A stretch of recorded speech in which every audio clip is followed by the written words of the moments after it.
Oi, pessoal!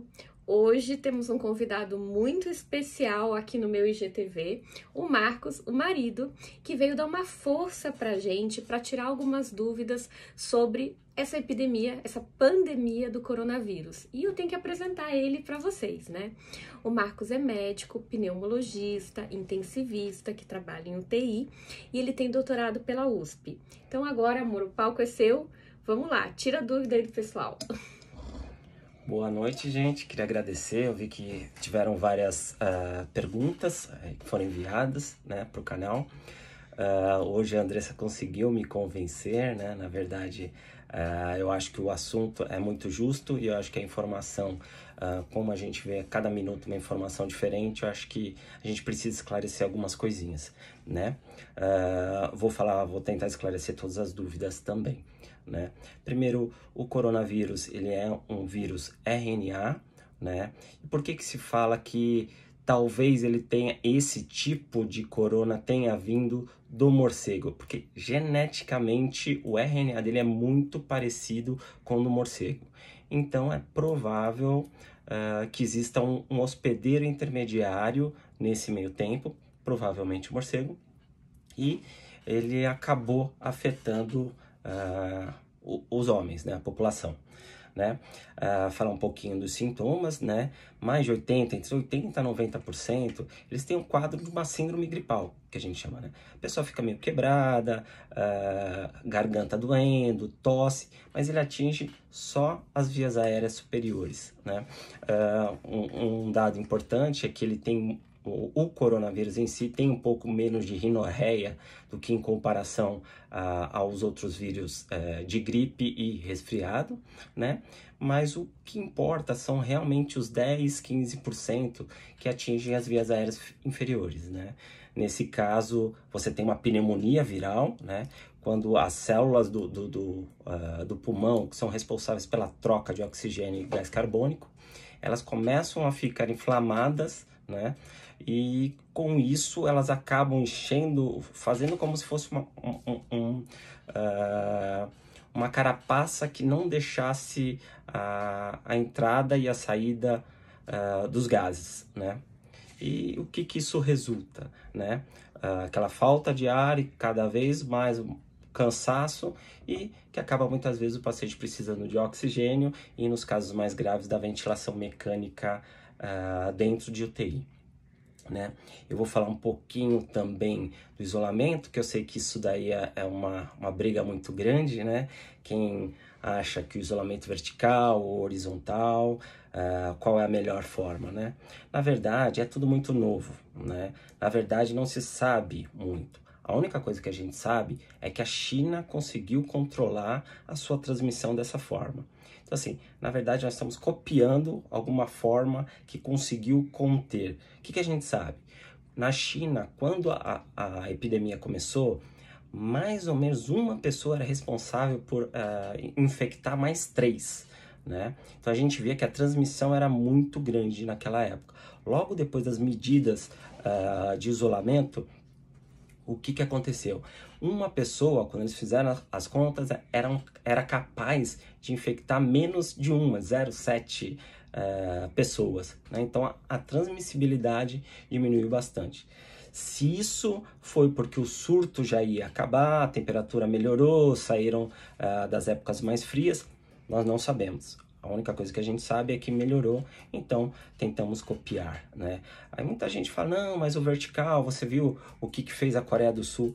A Coreia do Sul é outro mundo, né? Eles acabam não sendo tão radicais com o isolamento, porque eles têm uma população que eles conseguiram dosar em todo o mundo. Então, assim, para vocês terem uma ideia, todo caso que era Covid positivo, eles rastreavam a família inteira, muitas vezes pelo cartão de crédito ou pelo GPS do celular. Então eles sabiam todas as pessoas que ele teve contato. Então eles conseguiram isolar apenas aquelas pessoas que tiveram contato. Então por isso eles não tiveram um isolamento tão radical, né? E outra coisa também são os hábitos, né? Você sabe que aqui o brasileiro se abraça, se beija, então assim a transmissibilidade é um pouco maior, né? Então, até o momento, a única coisa que se tem de evidência é o isolamento horizontal mesmo, né? Outra coisa importante é falar um pouquinho das máscaras, né? Que máscara eu devo usar, se eu devo usar, se eu não devo. Aquela máscara cirúrgica, aquela comum que todo mundo usa, aquela máscara não é para sua proteção, tá? Aquilo não serve para impedir que você tenha o vírus. Ela serve para que você não transmita. Então, assim, o que se faz e o que deveria ser feito em qualquer resfriado?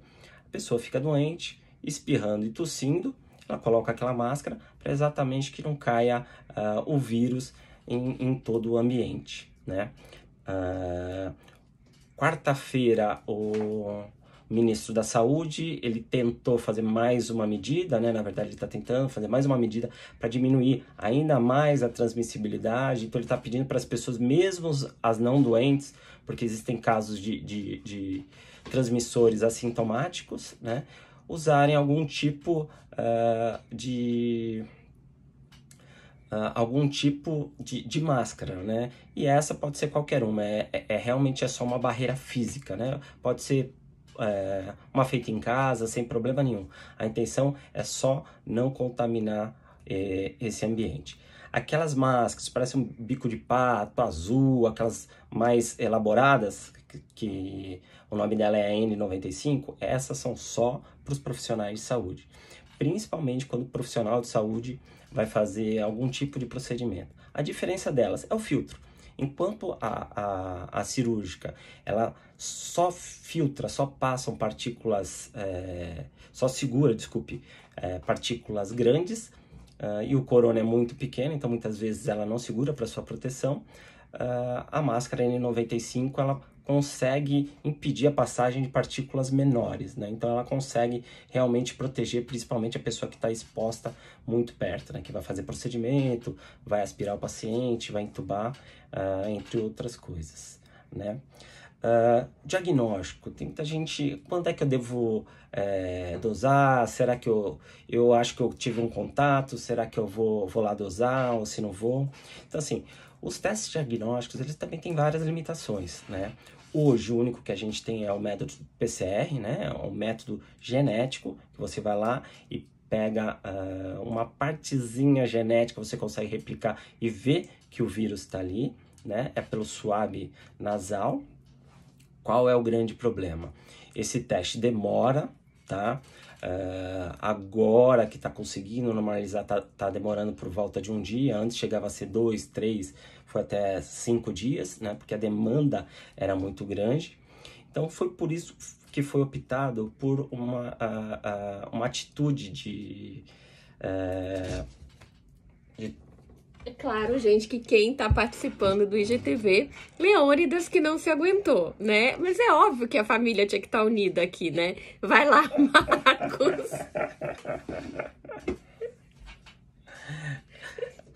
Então, assim, tirar ele. Então, assim, na verdade, perdi até o fio da meada, né? Desculpa. Então, na verdade, como a gente tem uma carência ainda desses diagnósticos, desses testes diagnósticos, hoje a intenção é só diagnosticar as pessoas que têm algum critério de gravidade, só fazer o teste nessas pessoas as que vão internar. Por que foi utilizada essa estratégia? Quem não tem sintomas importantes, que não vai precisar de uma internação, o tratamento é ficar em casa e isolamento. Se é coronavírus, se é rinovírus, se é adenovírus, se é influenza, o tratamento é exatamente o mesmo. O vírus fica o seu tempo e depois ele vai embora sozinho, né? Se nós tivéssemos o suficiente para dosar em todas as pessoas, talvez a gente conseguisse ter um isolamento menor, isolava só essas pessoas que tivessem positivo. Mas hoje em dia não é a realidade do Brasil e da maioria dos países também, né? Como a gente vê na Europa e até Estados Unidos, né? O outro teste que eu acho que todo mundo pergunta, né? O teste rápido, ele assim, não posso dizer que ele é tão rápido assim. Ele, para dar o resultado, realmente ele dá um resultado em 30 minutos, ou seja, a técnica é um pouco diferente, você dosa os anticorpos, né? Se você já tem anticorpos. Então assim, embora ele seja um teste rápido, você tem um resultado rápido, ele é um teste que vem muito atrasado. Ele só vai dar positivo a partir do 5º, 6º dia que ele começa a ter uma chance maior de dar positivo. Por quê? Porque é quando o teu corpo já começa a fazer anticorpo contra o vírus do coronavírus, né? Outra pergunta que foi muito comum e todo mundo está falando é sobre a hidroxicloroquina, né? Uns falam que funciona, outros falam que não funciona. A verdade no mundo científico é não sei. O que acontece? A gente sabe que in vitro, em laboratório, quando você faz experiência em laboratório, ela diminui a replicação viral mesmo, né? Isso não só com coronavírus, vários outros vírus, HIV, chikungunya. A pergunta é, não se usa para esse outro tipo de vírus, né? Mas, sim, frente hoje, o que a gente tem, a gente não tem mais nenhum outro medicamento aprovado, todos são off-label, como a hidroxicloroquina. Sim, tem um racional da gente estudar e ver realmente se ela funciona ou não, né? Então, dos estudos em humanos, todos foram muito rápidos, né? Porque não teve tempo de fazer um estudo muito estruturado. Mesmo os que mostraram uma melhora, eles tiveram alguns problemas técnicos no estudo, né? Problema na forma de se fazer esse estudo, né? E provavelmente essa resposta vai ser dada pelo Brasil, né? O Brasil conseguiu fazer uma coalizão entre vários hospitais de referência aqui, né? E vão fazer um estudo que está muito bem metodológico, né? Então, provavelmente, essa resposta a gente vai conseguir dar depois que esse estudo tiver terminado, né? Outra pergunta muito comum, devo usar o ibuprofeno ou não? O que se sabe do ibuprofeno também é in vitro, não é em pessoa, tá? É em laboratório, que é muito diferente de uma pessoa, tá? E ele é um anti-inflamatório, por isso acho que não tem nenhum problema, totalmente substituível, né? Outro problema que saiu na mídia e teve uma grande repercussão é sobre os inibidores de ECA, né? E os BRA, né? Porque o coronavírus usa os receptores do inibidor de ECA, né? Do ECA, né? Na verdade, que as pessoas deveriam parar. Na verdade, não é essa a recomendação. Só se sabe in vitro, tá? E não se tem nenhuma evidência em humanos. Então, assim, recomendação da Sociedade de Cardiologia. Não deixe de usar seu remédio, tá? E acho que, para finalizar, uma das principais preocupações de todo mundo, né? São as crianças, filhos, né? E a gravidez. Essa é uma boa notícia, né? Poucos estudos têm falando sobre os dois, e os que têm, todos mostram que realmente o vírus não tem uma grande letalidade nesse grupo de pacientes, né? Das grávidas não ocorre nenhuma mutação ou algum problema semelhante ao que ocorre nos pacientes com chikungunya, né? E o Zika. E nas crianças, até agora, não teve um caso ou outro isolado, mas não teve nenhum estudo que mostrou realmente óbito em crianças, né? Então, acho que eles geralmente são os assintomáticos ou oligossintomáticos, né? Então, acho que pelo menos aí um alívio bem grande para quem tem filho em casa, né? Gente, tem mais algumas perguntas, eu vou dar uma olhadinha aqui, vou selecionar e já vou vir responder todas as outras para vocês, tá bom? E aí eu vou só retomar, porque eu tava aqui, vocês devem ter visto meu lápis passando, só pra deixar claro, por exemplo, quando o Max falou de BRA e ECA, são aqueles captopril, enalapril, losartana, que a mídia divulgou que eles poderiam causar uma piora na infecção, né, Marcos? Mas que, na verdade, a gente não tem nenhum estudo específico na vida real, a gente tem só estudos in vitro, ou seja, estudo em laboratório, dizendo que é uma possibilidade, mas a gente não recomenda que o paciente hipertenso hipertenso, tire as medicações em uso, porque é muito mais danoso você estar com a hipertensão descontrolada do que você ir lá conversar com o seu médico e aí ter o ajuste necessário, caso seja, né? Perfeito. Gente, beijo grande e a gente vai partir pro próximo IGTV e aí a gente vai tirar as dúvidas, mais dúvidas de vocês. Espero que vocês tenham gostado. Beijo, beijo, beijo.